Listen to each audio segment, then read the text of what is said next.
आज के लेक्चर का टॉपिक है सविनय अवज्ञा आंदोलन। इसमें सबसे पहले हम डिस्कस करेंगे आंदोलन के कारण। आंदोलन के पूर्व की राजनीतिक घटनाओं से स्पष्ट होता है कि इस समय देश में पूर्ण स्वतंत्रता की हवा बहने लगी थी और जनता एक बार पुनः आंदोलन शुरू करने के लिए तैयार थी। स्थिति को अनुकूल देखते हुए गांधी जी ने सविनय अवज्ञा आंदोलन शुरू करने का मानस बना लिया और इस आंदोलन के मूल में अनेक कारण विद्यमान थे, जो इस प्रकार है। फर्स्ट देखें तो नेहरू रिपोर्ट को अस्वीकार करना। नेहरू रिपोर्ट काफ़ी अच्छी थी और उसका देशव्यापी स्वागत हुआ। डॉक्टर जकारिया के अनुसार यह एक उच्च कोटि की रिपोर्ट थी जिससे राजनीतिक बुद्धिमत्ता का आभास मिलता है। स्वयं ब्रिटिश राजनीतिज्ञ भी इसे पढ़कर आश्चर्यचकित रह गए थे। फिर भी वे अपनी पराजय स्वीकार करने को तैयार न थे और ब्रिटिश सरकार भारत में उत्तरदायी शासन की स्थापना करना नहीं चाहती थी। अतः उसने नेहरू रिपोर्ट को अस्वीकार कर दिया और नेहरू रिपोर्ट की अस्वीकृति के बाद भारतीय नेताओं के सामने संघर्ष के अलावा कोई दूसरा विकल्प शेष नहीं रह गया था, विशेषकर तब जबकि युवा नेतृत्व संघर्ष के लिए दृढ़ संकल्प था। सेकंड कारण देखें तो विश्वव्यापी आर्थिक मंदी की मार। अक्टूबर 1929 में संसार की आर्थिक स्थिति में अचानक भूचाल आ गया। संयुक्त राज्य अमेरिका के शेयर बाजार में इतनी जोरदार गिरावट आरंभ हुई कि उसके परिणाम स्वरूप सभी वस्तुओं की कीमतें भी तेजी से साथ गिरने लगी। सभी देशों में मुद्रा का मूल्य भी गिरने लगा। अनेक बैंक दिवालिया हो गए और बहुत से उद्योग धंधे बंद हो गए और लाखों मजदूर बेकार हो गए। विश्वव्यापी आर्थिक मंदी 1929-31 की मार से भारत अछूता न रहा। 1929 में देश की आर्थिक स्थिति शोचनीय हो गई और देखते ही देखते दैनिक उपयोग की वस्तुओं की कीमतों में भारी वृद्धि होती गई। इससे जनता में तीव्र असंतोष फैल गया। सरकार स्थिति पर नियंत्रण रखने में विफल रही। स्वयं इंग्लैंड की आर्थिक स्थिति लड़खड़ाने लग गई थी। तीसरा कारण था सरकार की गलत आर्थिक नीतियाँ।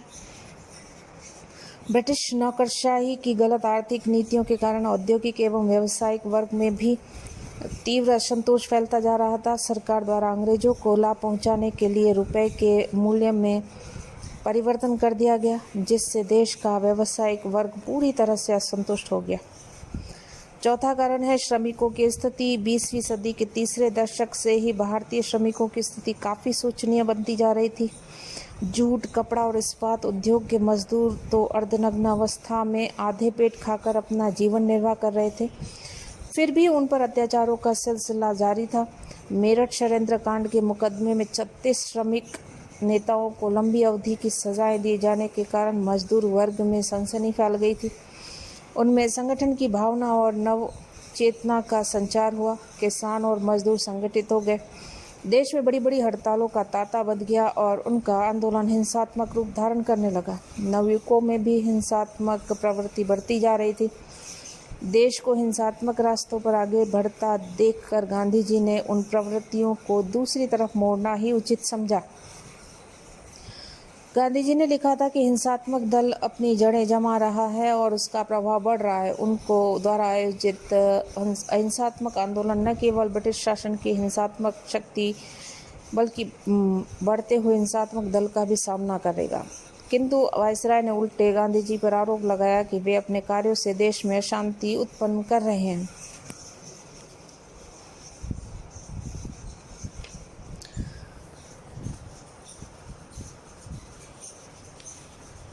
आंदोलन की तैयारी। फरवरी 1930 में कांग्रेस की कार्यकारिणी समिति ने अहमदाबाद में पूर्ण स्वराज्य प्राप्त करने के लिए सविनय अवज्ञा आंदोलन आरंभ करने का अधिकार गांधी जी को दे दिया।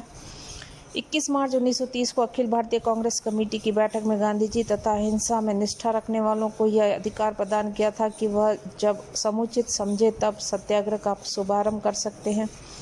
गांधी जी आंदोलन की प्रारंभिक तैयारियों में जुट गए। इस दिशा में उनका पहला कदम था सरकार को जनता की दृष्टि में भी पूरी तरह से गलत सिद्ध करना। उन्होंने यंग इंडिया में एक लेख प्रकाशित करके सरकार के सामने कुछ शर्तें रखी और वायदा किया कि यदि सरकार उन शर्तों को मान लेगी तो सत्याग्रह की सारी चर्चा बंद कर दी जाएगी। वे शर्त इस प्रकार थी: रुपए की विनिमय दर घटाकर 1 शिलिंग से 4 पैसे की जाए, लगान में 50% कमी की जाए, सैनिक व्यय में कम से कम 50% कमी, सिविल सर्विस का वेतन आधा कर दिया जाए, रक्षात्मक शुल्क लगाए जाएं और विदेशी कपड़ों का आयात नियंत्रित किया जाए।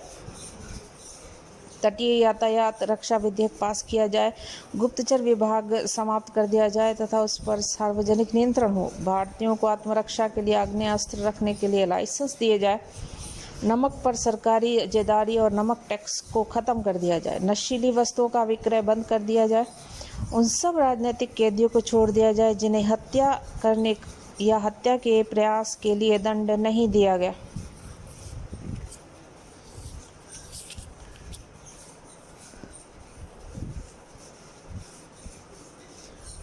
सत्यन एम रॉय ने लिखा है कि गांधी जी इस उद्घोषणा से सारे कांग्रेस जन हतप्रद रह गए, क्योंकि इन मांगों में कहीं भी स्वराज की चर्चा नहीं की गई थी।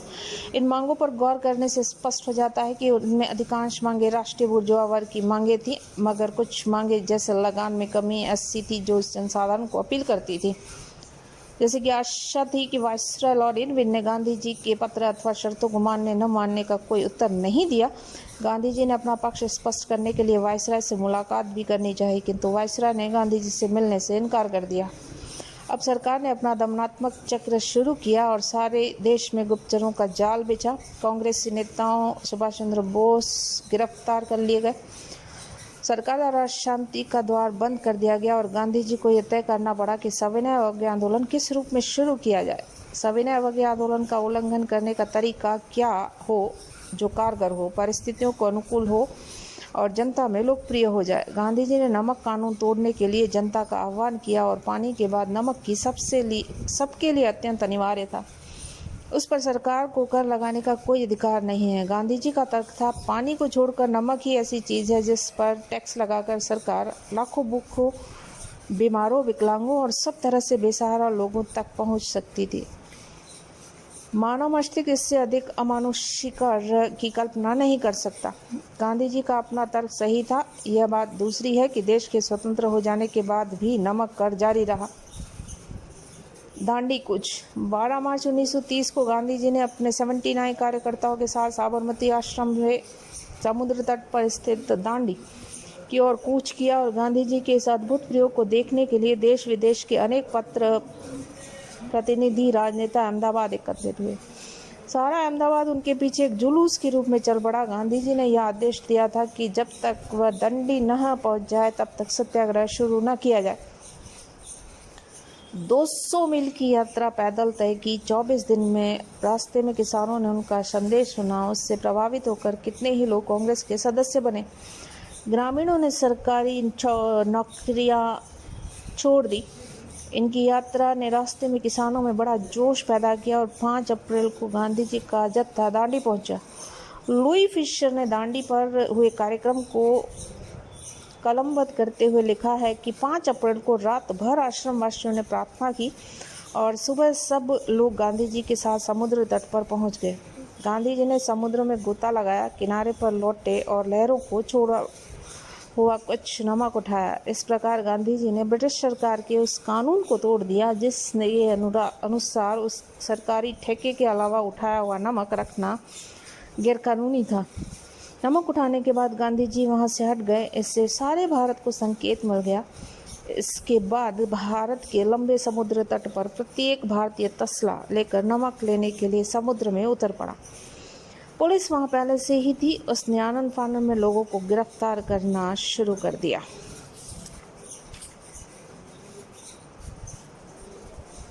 Gandhi Irwin pact. Simon commission की रिपोर्ट विचार विमर्श करने के लिए ब्रिटिश सरकार ने इंग्लैंड में प्रथम गोलमेज सम्मेलन 12 नवंबर 1930 बुलाया था। उसमें कांग्रेस ने भाग नहीं लिया। जिन्ना और अम्बेडकर में तीव्र मतभेद हो गया। कोई निर्णय नहीं लिया जा सका। उधर भारत में ब्रिटिश सरकार सविनय अवज्ञा आंदोलन को कुचलने में असफल हो रही थी।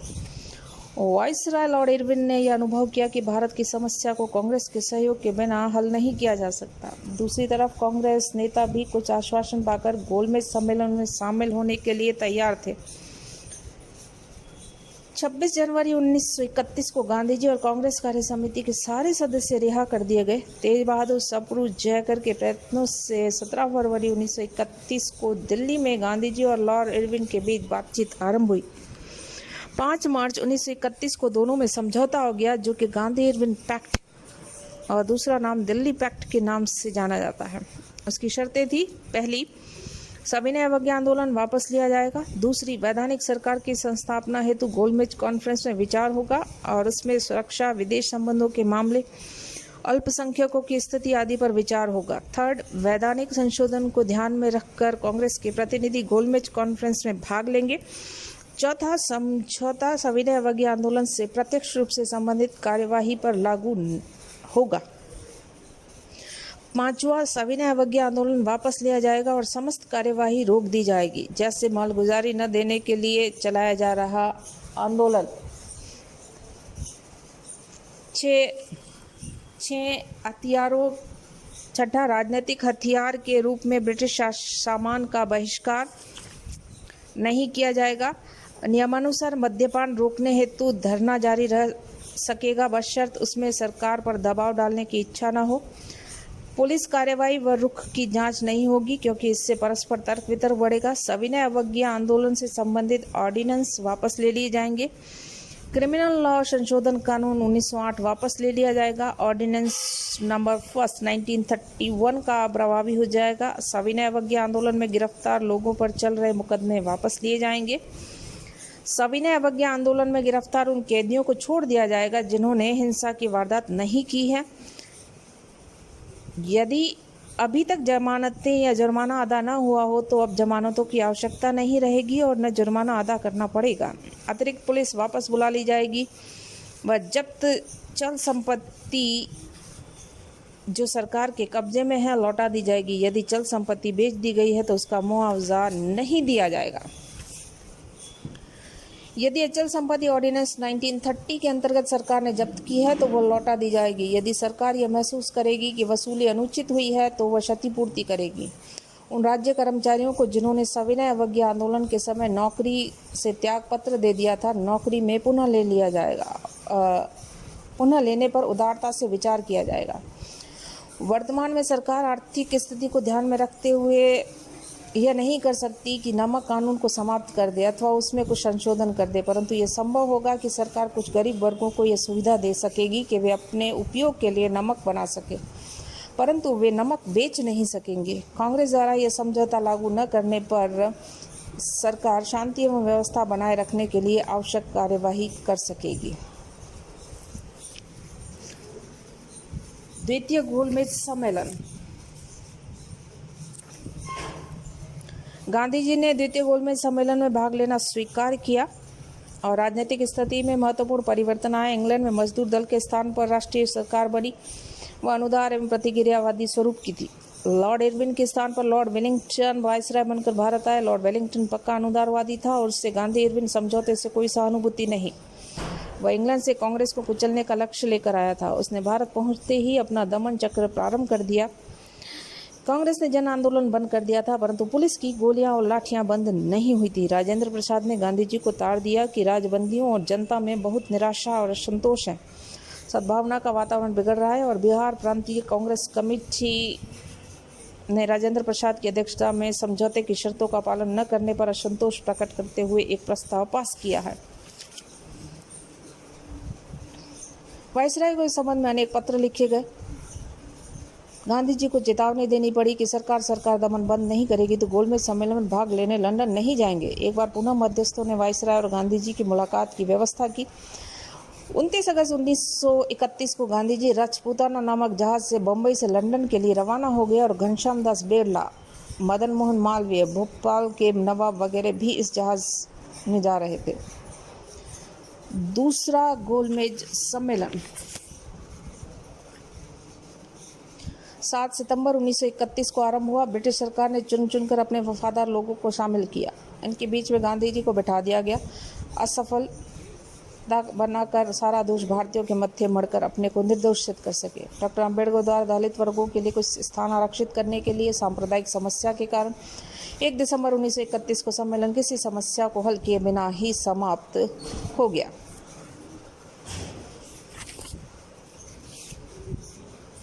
आंदोलन का महत्व और प्रभाव। यद्यपि सविनय आंदोलन अपने लक्ष्य की प्राप्ति में असफल रहा, फिर भी इस आंदोलन से सारे देश में एकता और जागृति की एक नई लहर उत्पन्न हुई, जिसने लोग स्वतंत्रता के लिए आतुर हो गए। इसके निम्नलिखित परिणाम देखने को मिलते हैं। पहला, इस आंदोलन से राष्ट्रीयता की भावना को असीम बल मिला और भारतीयों में नवचेतना का संचार हुआ। ज्यों ज्यों सरकार का दमन बढ़ता गया, त्यों त्यों लोगों को आत्मविश्वास बढ़ता गया और उन्हें लगा कि स्वतंत्रता अब निकट हुई है। सेकेंड, इस आंदोलन ने जनजीवन के सामाजिक, आर्थिक और राजनीतिक सभी पक्षों पर अनुकूल प्रभाव डाला। स्वदेशी का प्रचार होने से आत्मनिर्भरता के कार्यक्रमों को बल मिला। देश के सभी वर्गों के योगदान से स्वराज की मांग को समर्थन मिला। तीसरा, इस आंदोलन ने क्रांतिकारी गतिविधियों को भी प्रभावित किया। यद्यपि क्रांतिकारियों की गतिविधियां बंद तो नहीं हुई, लेकिन शिथिल अवश्य पड़ गई, क्योंकि जनता का उन्हें पूर्ण समर्थन प्राप्त नहीं हुआ। देश में व्यापक हिंसात्मक प्रवृत्तियां अब शिथिल पड़ गई थी। इस आंदोलन ने छुआछूत, सामाजिक भेदभाव, फिरकापरस्ती, पर्दा प्रथा जैसे सामाजिक कुरीतियों पर प्रहार किया, जिससे लोगों में सामाजिक कुरीतियों को समाप्त करने की भावना उत्पन्न हुई और इस आंदोलन में राष्ट्रीय शिक्षा को भी बल मिला। पांचवां, इस आंदोलन के परिणाम स्वरूप विदेशों में भी भारत के प्रति नैतिक सहानुभूति उत्पन्न हुई। ब्रिटेन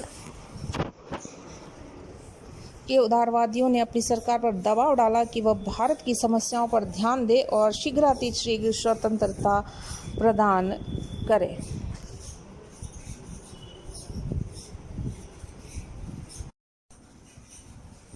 आज के लेक्चर का टॉपिक है सविनय अवज्ञा आंदोलन।